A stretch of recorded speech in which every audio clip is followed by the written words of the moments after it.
नमस्कार। आज हम बात करेंगे बस्तर के एक बहुत ही खास एक बड़े लोक पर्व की, बस्तर पंडूम।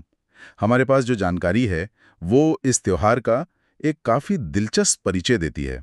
इसे बस्तर का सामूहिक खेल तमाशे का पर्व भी कहते हैं। तो आज का हमारा मकसद है इस अनोखे उत्सव को समझना, है ना? ये जानना कि भाई ये क्यों मनाया जाता है, इसमें क्या क्या होता है, और बस्तर के जो आदिवासी समुदाय हैं, मुरिया, मारिया, धुरवा, हलबा, उनके लिए इसका क्या महत्व है। चलिए इसे जरा खोलकर देखते हैं।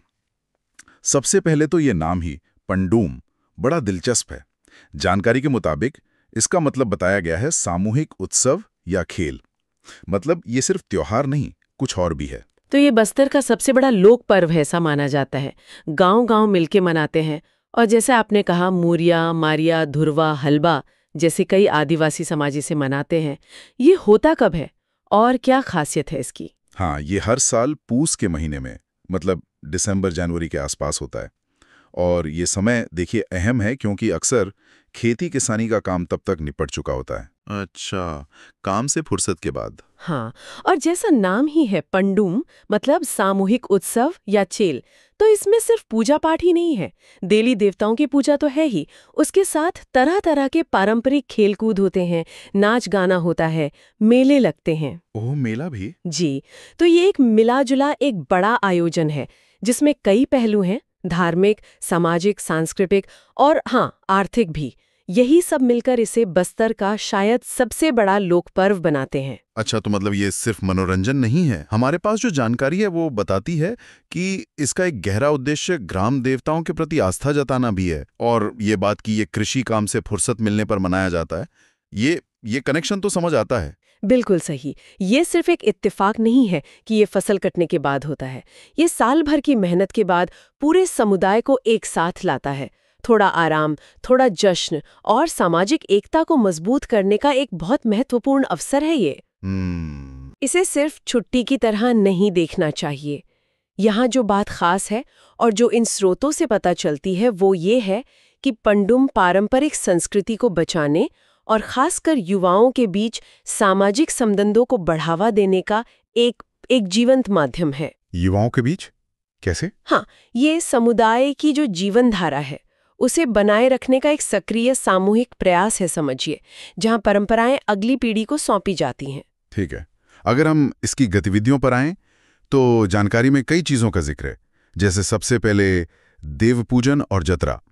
गांव के देवताओं की पूजा होती है, देवगुड़ी में बलि भी दी जाती है, और फिर ढोल मांदर की थाप पर सामूहिक नाच, जिस सुनने में ही बड़ा वाइब्रेंट लगता है। हाँ, ये बिल्कुल उत्सव का आप कह सकती हैं कि आध्यात्मिक और सामुदायिक आधार है। देवगुड़ी गांव का वो पवित्र स्थल होता है जहां ग्राम देवता रहते हैं, जिन्हें समुदाय का संरक्षक माना जाता है। अच्छा। उसे बाहरी नजरिए से नहीं बल्कि समुदाय के अपने विश्वास के संदर्भ में देखना चाहिए। सही। सूत्रों से लगता है कि ये समुदाय और उनके देवताओं के बीच एक तरह का पारंपरिक आदान प्रदान है, कृतज्ञता है, आशीर्वाद पाना है। ये सिर्फ पूजा नहीं, अपनी मान्यताओं और एकजुटता का एक सार्वजनिक प्रदर्शन भी है। और जत्र का क्या मतलब हुआ? जतर यानी यात्रा या मेला। कई बार आसपास के गांव के देवता और लोग भी इसमें शामिल होते हैं। और ढोल मांदर वो सिर्फ संगीत नहीं, वो समझे समुदाय की धड़कन है जो सबको एक लय में बांध देती है। वाह। अच्छा, देवताओं की पूजा के बाद फिर नंबर आता है खेल तमाशों का। कबड्डी, कुश्ती, तीरंदाजी, रस्साकशी और लोक नृत्य, लोकगीत की प्रतियोगिताएं भी। ये सामूहिक खेल वाली बात यहाँ एकदम फिट बैठती है। लगता है पूरा गांव इसमें शामिल होता होगा। हाँ बिल्कुल, और ये सिर्फ खेल नहीं है, इनका भी सामाजिक और सांस्कृतिक महत्व है। ये स्वस्थ प्रतिस्पर्धा और भाईचारे को बढ़ावा देते हैं। जैसे तीरंदाजी, ये पारंपरिक कौशल का प्रदर्शन है। हाँ, जो पहले जरूरी रहा होगा। बिल्कुल, जीवन यापन और सुरक्षा के लिए आज ये उन कौशलों का सम्मान है। कुश्ती, कबड्डी शारीरिक क्षमता दिखाते हैं। रस्साकशी तो सीधा सीधा एकता का प्रतीक है, सब मिलकर जोर लगाते हैं। सही कहा। तो ये सब मिलकर कौशल दिखाने, शारीरिक क्षमता का जश्न मनाने और सबसे बढ़कर एक साथ कुछ करने का तरीका है। और लोक नृत्य, लोकगीत की प्रतियोगिताएं भी इसी भावना को आगे बढ़ाती हैं, कला और संस्कृति को अगली पीढ़ी तक पहुंचाने का मंच बनती हैं। यहाँ एक पहलू है जो मुझे वाकई बड़ा दिलचस्प लगा। युवाओं की भूमिका जानकारी से घोटुल प्रथा से जोड़ती है। मतलब आदिवासी युवा गृह। बताया गया है कि पंडुम में लड़के लड़कियां खुलकर मिलते जुलते हैं, बात करते हैं और अपना जीवन साथी भी चुन सकते हैं। ये आज के समय में तो काफी प्रगतिशील लगता है। हाँ, ये पंडुम का एक बहुत महत्वपूर्ण सामाजिक आयाम है। देखिए, ऐतिहासिक रूप से बस्तर के कुछ समुदायों में घोटुल जैसी संस्थाएं बहुत अहम रही हैं। ये सिर्फ युवा गृह नहीं थे, तो क्या थे? ये शिक्षा के, सामाजिक शिष्टाचार सीखने के, कला संगीत सीखने के केंद्र थे। युवाओं को सामुदायिक जीवन के लिए तैयार करते थे। यहाँ वो अपनी संस्कृति सीखते थे, जिम्मेदारियां सीखते थे। अच्छा, एक तरह का ट्रेनिंग सेंटर जैसा। कह सकते हैं। तो पंडुम जैसे उत्सव घोटुल की इस सामाजिक भूमिका को आगे बढ़ाते हुए युवाओं को एक दूसरे को जानने, समझने, रिश्ते बनाने के लिए एक समाज द्वारा स्वीकृत माहौल देते हैं। जीवन साथी का चुनाव इसी प्रक्रिया का एक हिस्सा हो सकता है।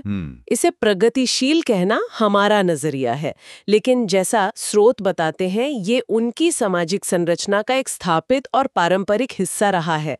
ये समुदाय की निरंतरता के लिए जरूरी है, क्योंकि यहीं से भविष्य के परिवार बनते हैं। ये घोटुल वाली व्यवस्था जहां इतनी स्वतंत्रता है, क्या स्रोत इसके बारे में कोई चिंता या बदलते समय के साथ इसमें आए बदलावों का जिक्र करते हैं, या इसे पूरी तरह सकारात्मक ही देखते हैं? देखिए, हमारे पास जो जानकारी है वो मुख्य रूप से पंडुम के दौरान इसकी पारंपरिक सकारात्मक भूमिका पर ही केंद्रित है, मतलब मेल जोल और जीवन साथी चुनने के अवसर के रूप में। ये सीधे तौर पर इससे जुड़ी कोई चिंता या आधुनिक बदलावों के असर पर बहुत विस्तार से बात नहीं करती। अच्छा। हाँ, ये इशारा जरूर है कि ये एक स्थापित सामाजिक प्रक्रिया है जो समुदाय को आगे बढ़ाने में मदद करती है। अब देखिए, किसी भी पारंपरिक प्रथा की तरह समय के साथ बदलाव तो आते ही हैं, लेकिन इन स्रोतों का जोर इसके पारंपरिक महत्व पर ज्यादा है। समझ गया। चलिए, अब उत्सव के एक और अहम हिस्से पर आते हैं, बाजार। जानकारी में पंडुम हाट बाजार का जिक्र है। लोग घरेलू जरूरत का सामान, खेती के औजार, हस्तशिल्प, वनोपज, इन सब का लेन देन करते हैं।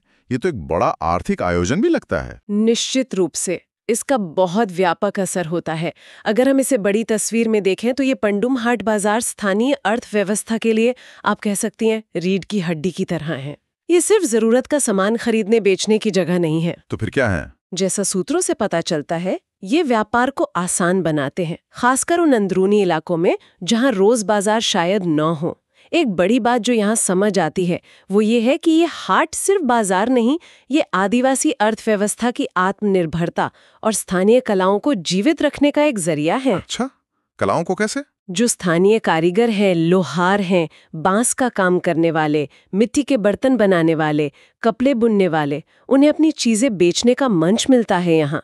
इससे उनकी कला भी बचती है और उन्हें आमदनी भी होती है। हाँ, ये तो बहुत जरूरी है। और वनोपज का व्यापार भी महत्वपूर्ण है, क्योंकि जंगल से मिली चीजें उनकी आजीविका का अहम हिस्सा है। तो हाँ, ये बाजार जरूरतें पूरी करते हैं, लेकिन साथ ही स्थानीय अर्थव्यवस्था को चलाते हैं, हुनर को बाजार देते हैं और त्योहार के सामाजिक, सांस्कृतिक और आर्थिक पहलुओं को मजबूती से जोड़ते हैं। ये उनकी आत्मनिर्भरता का भी प्रतीक है। तो हमने धार्मिक, सामाजिक, आर्थिक पहलू देख लिए।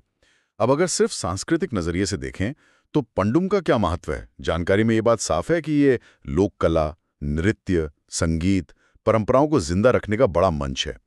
इसमें गौर नृत्य, रेला, दंडारी नृत्य जैसे कुछ खास नृत्यों का जिक्र भी है। क्या ये सिर्फ मनोरंजन है? नहीं, सिर्फ मनोरंजन बिल्कुल नहीं। ये उनकी सांस्कृतिक विरासत का एक जीता जागता, चलता फिरता भंडार है। जैसा कि जानकारी इशारा करती है, हर नृत्य, हर गीत की अपनी कहानी है, अपना इतिहास, अपना मतलब है। जैसे गौर नृत्य, जिसमें अक्सर भैंस के सींगों वाला मुकुट पहनते हैं, वो शक्ति, पौरुष और प्रकृति से समुदाय के रिश्ते का प्रतीक माना जाता है, खासकर मारिया जनजाति में। रैला, दंडारी नृत्य, ये सब सामूहिक नृत्य हैं जो तालमेल, लय और एकजुटता पर जोर देते हैं। यानी सामाजिक सामंजस्य। हाँ, इन नृत्यों और गीतों से समुदाय के मिथक, उनकी पुरानी यादें, सामाजिक मूल्य, प्रकृति से उनका जुड़ाव, ये सब एक पीढ़ी से दूसरी पीढ़ी तक पहुंचता है। तो ये त्योहार सिर्फ एक सालाना इवेंट नहीं है, ये सामूहिक स्मृति और सांस्कृतिक पहचान को हर साल फिर से जीने, महसूस करने और मजबूत करने का एक ताकतवर अवसर है। ये उस सामूहिक भावना, उत्साह और भाईचारे का प्रतीक है जो उनकी संस्कृति की जान है। तो अगर हम सारी बातों को समेटें तो बस्तर पंडुम कोई एक चीज नहीं है, ये धर्म, समाज, संस्कृति, अर्थव्यवस्था, सब कुछ एक बड़े जश्न में मिला हुआ है। जैसा कि जानकारी से लग रहा है, ये सिर्फ एक त्योहार नहीं बल्कि बस्तर के आदिवासी समुदायों के पूरे जीवन जीने के तरीके का एक आईना है। बिल्कुल सही निष्कर्ष निकाला आपने। उपलब्ध स्रोतों का निचोड़ भी यही है कि बस्तर पंडुम वहाँ की सामाजिक, सांस्कृतिक और आर्थिक जीवनधारा का एक अभिन्न अंग है। ये आदिवासियों की सामूहिकता, मतलब मिलकर रहना, काम करना, जश्न मनाने की भावना का उत्सव है। ये प्रकृति के प्रति उनके गहरे सम्मान और प्रेम को दिखाता है, जो उनके जीवन के हर पहलू में दिखता है, और ये उनके अपने सांस्कृतिक गौरव का भी उत्सव है। पंडुम ये दिखाता है कि कैसे उनके जीवन के अलग-अलग पहलू, काम, आस्था, कला, रिश्ते अलग-अलग नहीं है, बल्कि एक दूसरे से जुड़े हैं, एक दूसरे को प्रभावित करते हैं। ये सचमुच सिर्फ एक त्योहार से कहीं ज्यादा है। ये उनकी पहचान, उनके मूल्यों और उनके जीवन जीने के अनूठे तरीके का आईना है। वाकई एक इतनी जीवंत और बहुआयामी परंपरा की ये झलक बहुत आकर्षक है। जिस तरह से ये पर्व समुदाय के इतने सारे पहलुओं को, आस्था, समाज, अर्थव्यवस्था, कला को एक साथ पिरोता है, वो कमाल का है।